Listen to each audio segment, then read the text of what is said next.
So it was January 1st of 2021 was when it was originally due. That was a number of days ago. Based on COVID in March of last year, so 2020, in the COVID-19 Support and Protection Act, the Solicitor General was given the authority to move that deadline.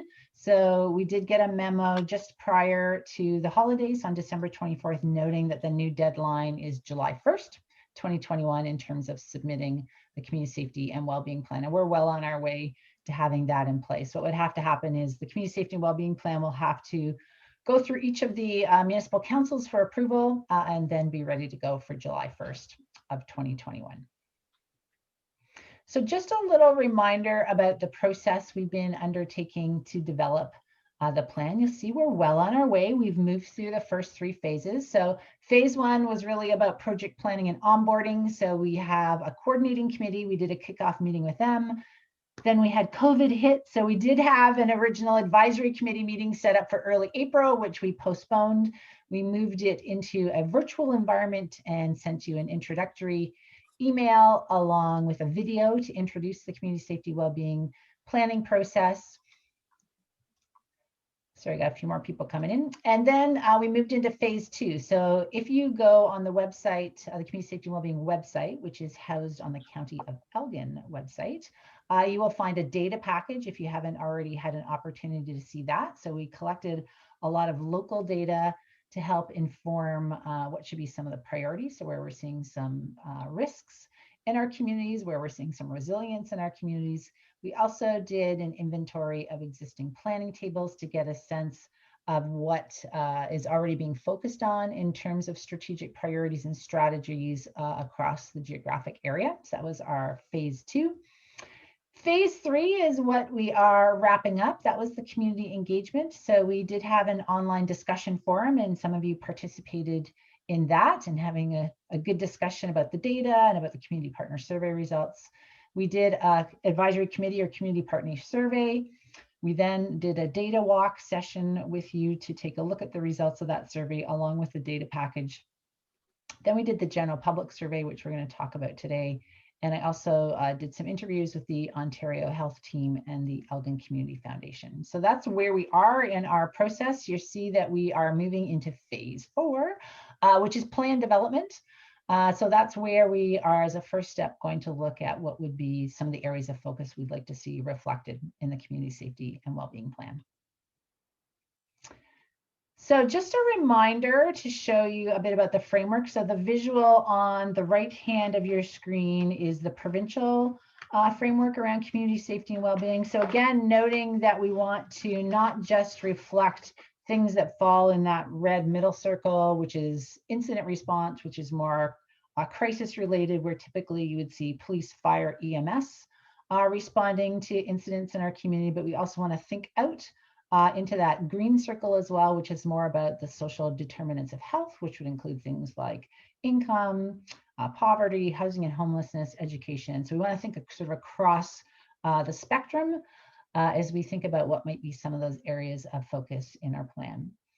Last week, I think I met with the coordinating committee. We talked a bit about the length of the plan, because when we think about what we want to put into it, we need to sort of get a sense of scope. So we've decided that it will be a 3-year plan as a starting point for the community, focusing on short-term initiatives, so what can be accomplished over the course of those 3 years, and also beginning to do some planning for longer-term initiatives. So if there's things that may require longer than 3 years, so to develop or explore to put in place, that they would be included in the plan as well. And as I noted, focusing both on those risk and protective factors. So it's just to get you back thinking about the community safety and wellbeing plan as we switch gears and move into talking about the general public survey. So I provided you with a background report, which gives you the overall responses as well as the comments that were received in each of the top rated areas. So that's what we're going to be focusing on today. I'm going to put the discussion questions into your head so that you can think about them as I walk you through the results. So after I go through the results, I'm going to put you into small groups, and you're going to be discussing what you're noticing about what you're seeing from the general public, what surprises you, and then a big discussion on, based on the priorities, from the general public perception, as well as the community partner survey, a discussion around what you think might be some of those areas of focus that we want to see reflected in our community safety wellbeing plan. Then once we've done that, I'm going to switch you over to talk a little bit about strategic partners. As I go through the responses, feel free to use the chat function if you want to start talking about what you're seeing. Other people can feel free to respond. So if you want to pull that up as well, feel free to use that. That's a great way to start reflecting on what you're seeing in the responses. General public survey. So we had it open end of July through to December 4th. Really great response rate across Elmer, Elgin, St. Thomas. You'll see we had 429 individuals respond to the survey.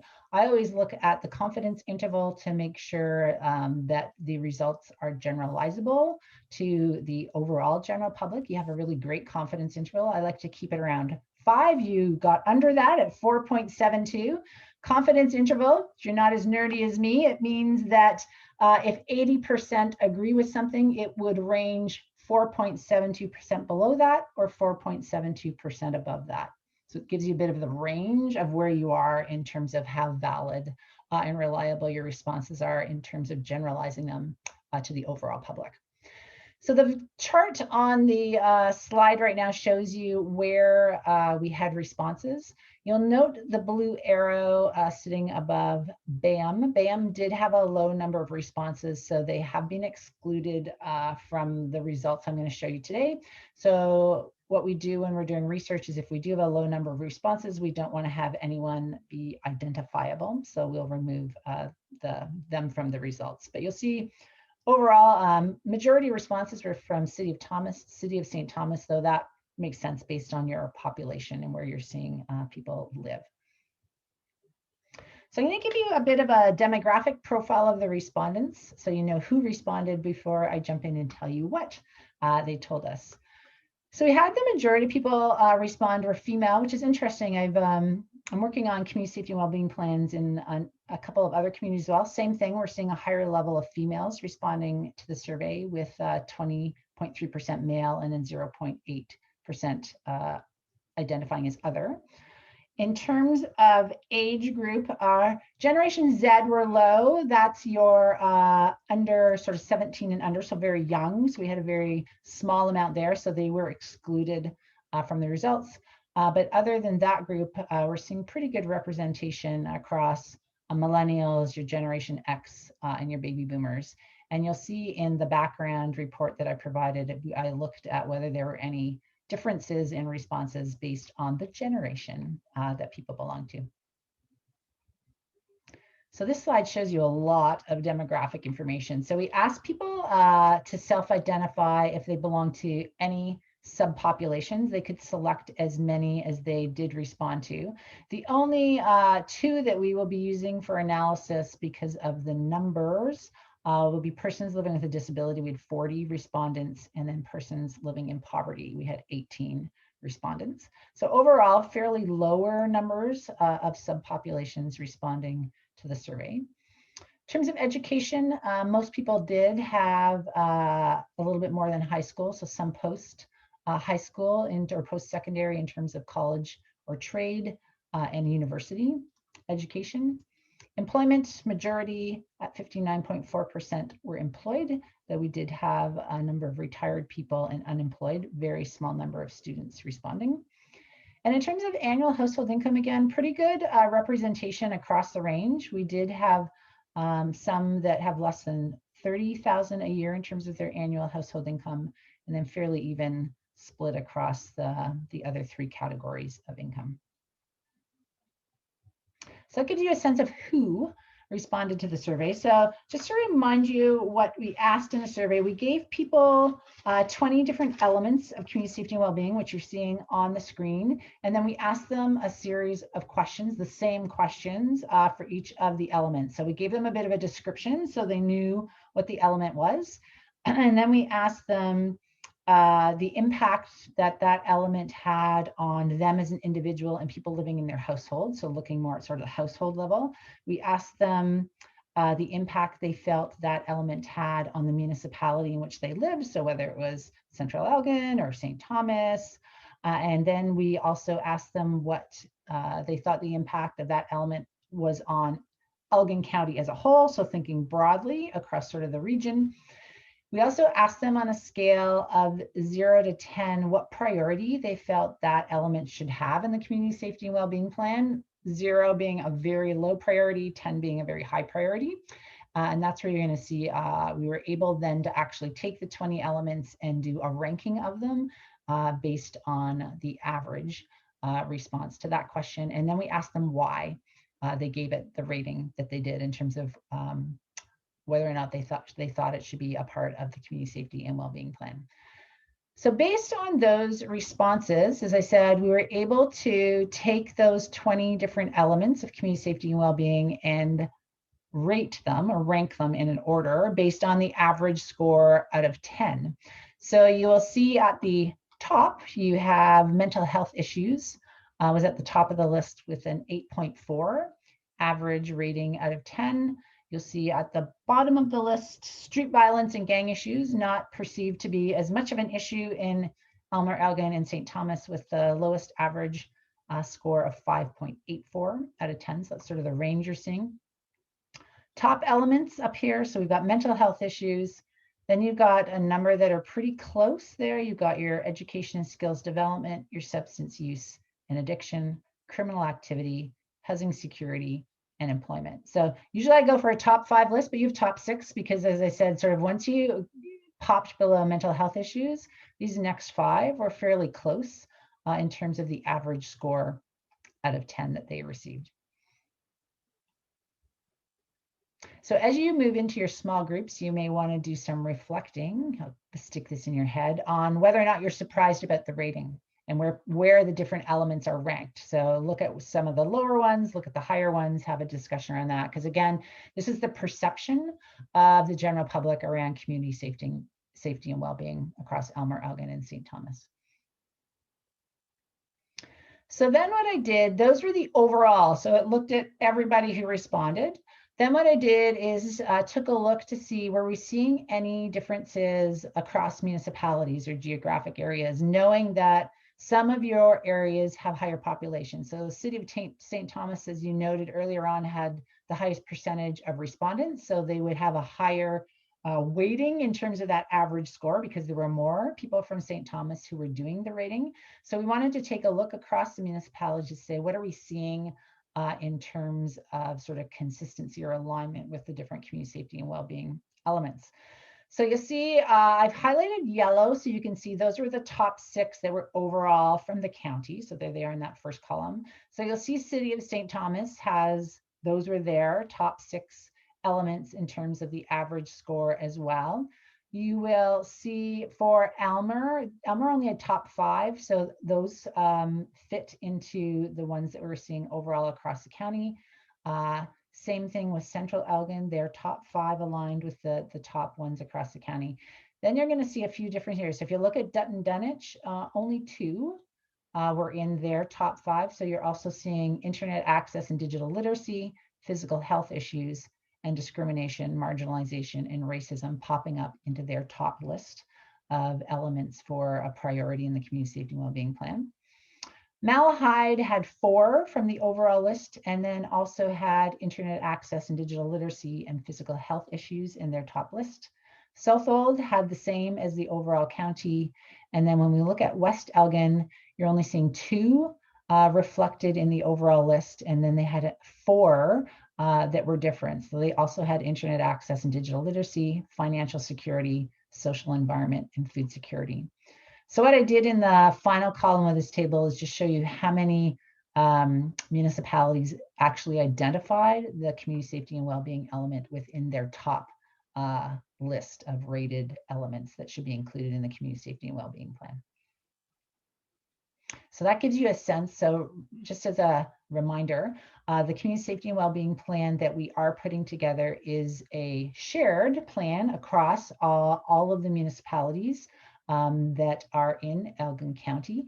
And we also want to identify if there are any unique aspects that we need to focus on in the plan as well. So we may see in the plan some overall areas that we want to focus on in each municipality across Elgin County, but there may be some elements that may require more of a strategic focus in one municipality or a couple of municipalities versus all of them. So that's why I gave you this list to start to see where we're seeing some of the differences. So then to give you another thing to ponder, what I'm showing you here is from the community partner survey. On the right, you will see what the top picks were there in terms of what should be included in the community safety and wellbeing plan. And I've compared it to the general public top picks. So again, looking for some alignment because we all have different perspectives and perceptions of community safety and wellbeing and sort of different experiences in terms of living within Elmer, Elgin, and St. Thomas. And when we come to putting together the community safety and wellbeing plan, I'm going to show you at the end. I always call it a puzzle where there's all of these puzzle pieces that we need to ponder and consider and discuss. These are two of the puzzle pieces. So we need to look at what the perception is of the general public, but we also need to weigh that with the experience of our community partners who are working in our communities and have a good sense of what's happening on the ground as well. So in terms of alignment, we're seeing mental health issues on both of the lists. I put in purple, you'll see education and skills development and employment, which I've aligned with the community partner around regional economy because they'll sort of support that, the economy or the economic engine of Elmer, Elgin, and St. Thomas. We're seeing alignment between substance use and addiction on both of them, and also in terms of housing security.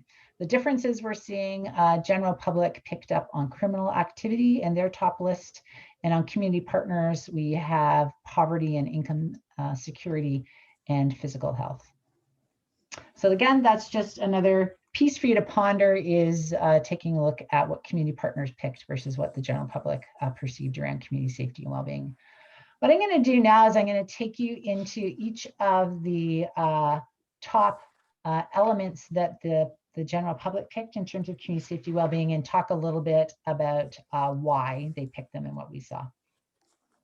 So we're going to start with mental health. So mental health issues was the community safety and wellbeing element that received the top overall average rating. It popped out a lot higher than any of the other ones. So it received an overall average rating of 8.40 out of 10. It was also identified as a top element in 5 out of 7 of the municipalities. So St. Thomas, Elmer, Central Elgin, Malahide, and Southold also had it identified in their top list of community safety and wellbeing elements they'd like to see included in the plan.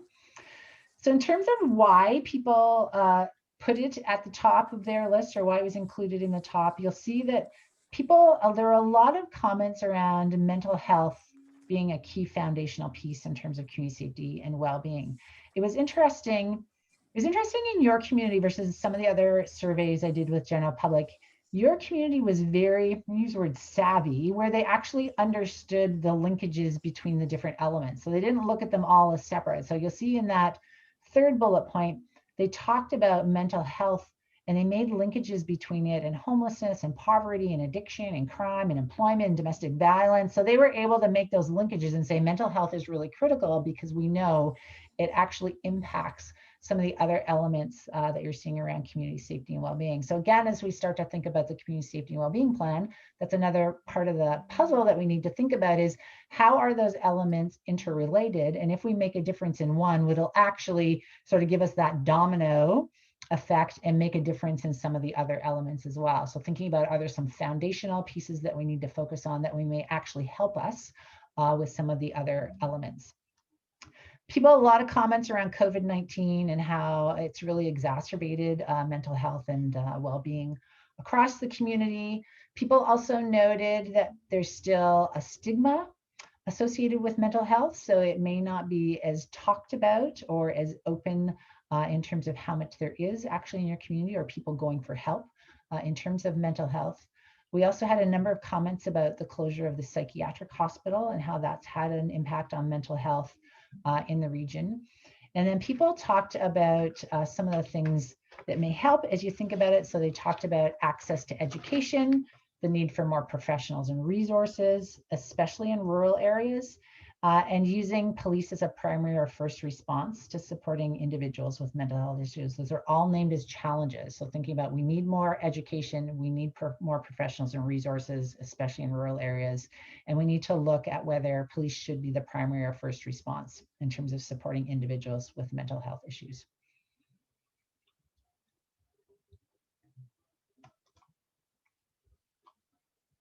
So they also identified a number of potential areas of focus or need, again, so as we start to think about what might go into the community safety and wellbeing plan. So a number of groups were talked about. Children and youth were talked about in terms of a need for resources to support them. LGBTQ plus community was named in terms of specific resources around mental health to support that community. Then there were a lot of comments around St. Thomas and the number of individuals that are certainly visible on the streets. People talked a lot about the downtown core. They talked about Talbot Street. A lot of perception around threat to their safety because of people who they're seeing on the streets with mental health issues. Also, housing options need to be in place for individuals with mental health issues. Again, more supports, resources, and services. And then specifically sort of geographic areas that were named in terms of needing more mental health supports, resources, or services were the western part of Elgin, rural areas, and small towns. So again, people saying once you sort of leave St. Thomas, the access to resources isn't as great. And then also talked about looking at wraparound care for individuals with mental health issues. So looking at more of an integrated approach to providing care versus just looking at the mental health issue. That is your tour about mental health, which was the first priority in terms of general public around community safety and wellbeing. So the second one was education and skills development. So as I said, this is the #2 overall average rating. It got an average score of 7.89 out of 10. It was identified in 6 municipalities across the county. So St. Thomas, Elmer, Central Elgin, Dutton Dunwich, Malahide, and Southold. In terms of why people felt it should be a priority, it was interesting. There were no sort of major themes that came out of the comments around what should be a potential focus.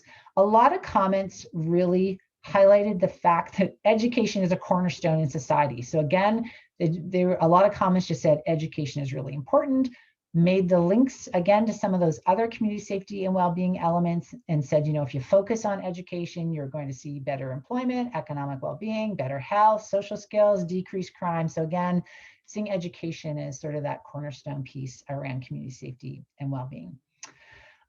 Some of the comments around areas that there could be looked at, though, again, there weren't a lot of comments where it should support all abilities, be culturally sensitive, support diversity, and anti-discrimination. There were some comments around the importance of life skills training for jobs, so making sure people have the skills that they need for jobs, and also lifelong learning. And then there's only one comment in terms of sort of geographic, with some comments around a lack of school resources in West Elgin. So those are your comments around why education should be a priority in the community safety and wellbeing plan. The third element in terms of the priority list was substance use and addiction. This was right behind education skills development with a 7.88 as an average rating out of 10. It was identified in 4 municipalities, so St. Thomas, Central Elgin, Elmer, and Southold. So when we asked people why they thought it should be a priority in the plan, again, along with the mental health issues, people made a lot of comments around the prevalence of substance use and addiction in St. Thomas. And again, speaking very specifically about the downtown core, talked about how it's very prevalent. Their perception is that it is increasing. A lot of comments around concerns with discarded needles that people are finding, and also with the growing overdose and opioid crisis. Just like the other elements we've talked about, they made linkages between substance use and addiction and other community safety and wellbeing elements. So they talked about it being linked to mental health, to housing and homelessness, and also to crime. Just like mental health, they talked about stigma still being attached to addictions, so that public education should be a focus to help with that. Lack of services, supports, and resources, again, talking about smaller communities, rural areas, and some ideas or suggestions that people had around what could be done included a safe injection or a safe consumption site, more treatment programs, and a rehab center in Elmer Elgin or St. Thomas. That's your substance use and addiction. That one was tied with the next one, which is criminal activity. So it also received a 7.88 out of 10. It was in the top list of 5 municipalities. So St. Thomas, Central Elgin, Southold, Malahide, and West Elgin. So in terms of why people thought it should be a priority in the plan, a lot of comment, people just want to feel safe. So a lot of comments around, I want to feel safe where I live. Everyone should be able to feel safe where they lived. So similar to your mental health issues and substance use and addiction, St. Thomas was named more frequently as a community with more criminal activity. And people, even though people rated criminal activity as high, I think they rated it high because they think safety is important. A lot of people said there's not serious crime or a lot of serious crime or major crime in Elmer Elgin, St. Thomas, but more that they're either experiencing or hearing about, break-ins, property theft, petty theft, drug use, drug trafficking. Animal cruelty was actually named a number of times, and human trafficking. So some of those more minor crimes were actually mentioned versus people being worried about serious crime. So again, that linkage, so they felt criminal activity is the symptom of something else, and that the root cause of this type of activity lies in some of our other community safety and well-being elements. So there you're seeing the link to mental health, addictions, poverty, food security, unemployment, housing homelessness, social inclusion or a sense of belonging, and or education. So again, as I said earlier, your community or general public is making really great connections between the different community safety and well-being elements and looking sort of at how they're all working together. So that's our top 4. Let's go to the number 5. So housing security came out number 5 overall in terms of the average rating. It received 7.80 out of 10. 3 municipalities identified it in their top list, so St. Thomas, Elmer, and West Elgin. Why people felt it should be a priority. Again, just like education, a lot of discussion around it being a basic need or a basic right. It's a foundational component as we start to think about addressing other community safety and well-being elements. So, and then the areas that they said there's some issues, affordable housing is an issue, homelessness, St. Thomas was specifically named there, unsafe housing, a low vacancy rate or a lack of availability of rental housing, lack of rental property in rural Elgin, so people not being able to find places to rent. A lot of comments around the cost of housing. So a lot of focus people felt on building condos or houses that are far too expensive to actually purchase. So being outside of sort of what was within their range in terms of being able to afford to buy.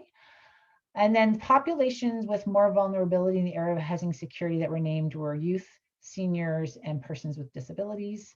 And then people also talked about, when you're thinking about housing, that there's a need for a diverse range of housing options. So looking at the supply of affordable rental housing, focus on housing first as an approach to homelessness. And people also talked about supportive housing and making sure people have the supports they need.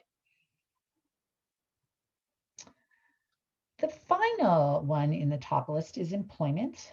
So it was number 6. It received an overall average rating of 7.77 out of 10. It showed up though in 6 of the municipalities. So St. Thomas, Dutton Dunwich, Central Elgin, Elmer, Southold, and Malahide all named it within their top list.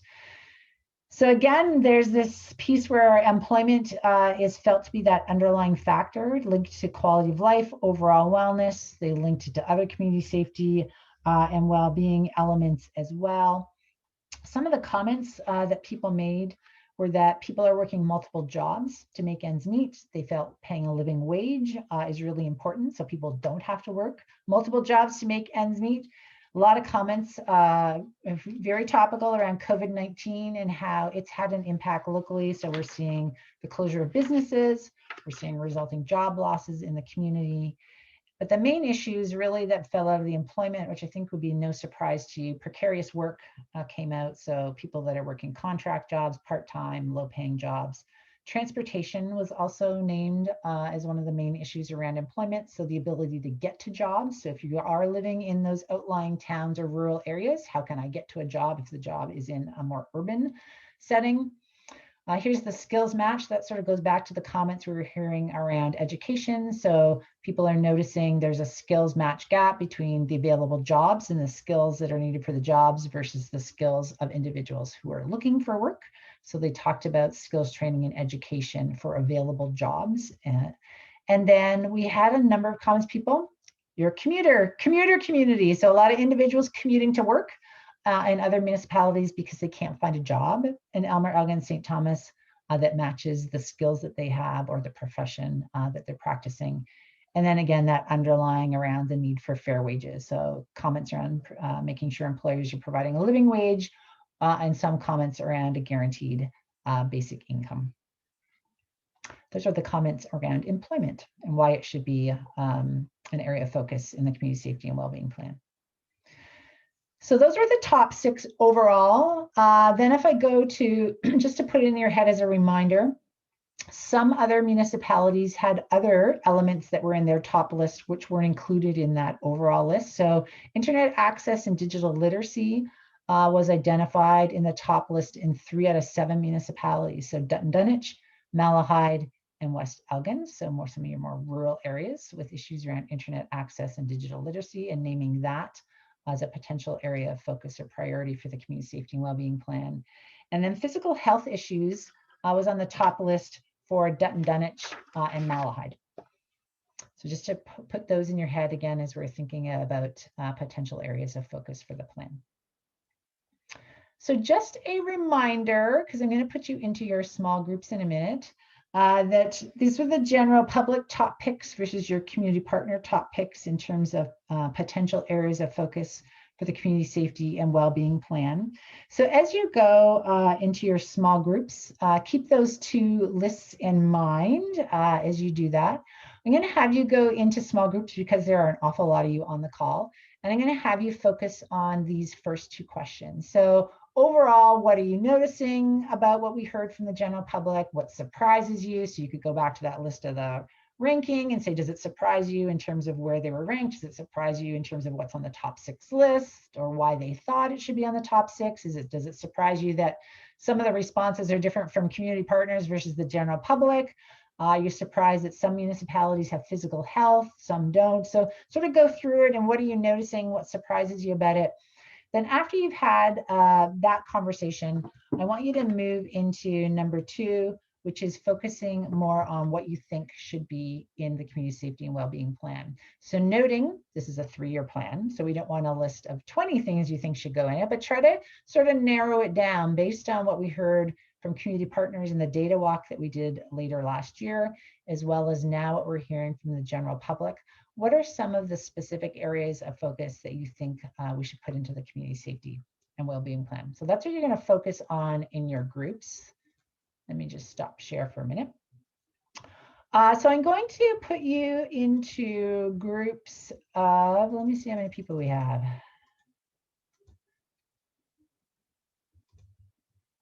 5 or 6 people will be in each group. I'm going to ask for, if you can have one person in your group at least capture your ideas to question 2, which is what you think should be in the plan, so that I have a sense of sort of where you got to. So if you could assign someone just to create a list for me of items or potential areas of focus you would like to see in it. And then I will, once you've had your conversation, we'll come back. We're going to do a little poll and discussion around the comments of that. I'm going to probably give you half an hour-ish. I'm going to come back. I'll pop in to see you, sort of see how you're doing in terms of your time. I'll send out some little warning messages when I'm going to bring you back to the big room. But we'll start with half an hour and sort of see how you get. And if you need some more time, I'll let you know once I do a walk through the rooms. So you should see an invitation to enter a breakout room on your screen.